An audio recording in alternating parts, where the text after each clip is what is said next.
How to send Bitcoin from Cash App to another wallet. In today's video, I'll show you how to send Bitcoin from Cash App to another wallet quickly and safely. If you're ready to transfer your Bitcoin, let's get started. First, open the Cash App on your phone and make sure you're logged into your account.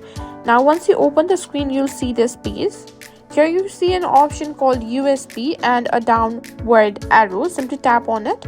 Here you'll be able to simply choose your currency, which is USD dollars or Bitcoin. Simply tap on Bitcoin. Now here you'll be able to simply send the Bitcoin balance, or you can simply send or withdraw your Bitcoin.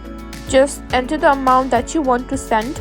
Here I'm going to be writing 0.001, which is equivalent to $50 and tap on send. Once you do that, you'll be able to send it to the person by simply writing the Bitcoin address. If it is on Cash App, you can simply send it to them by simply writing the name. After entering the wallet address, simply tap on next and Cash App will show you a confirmation screen. Just review the details carefully, and that's it. You've successfully sent Bitcoin from Cash App to another wallet.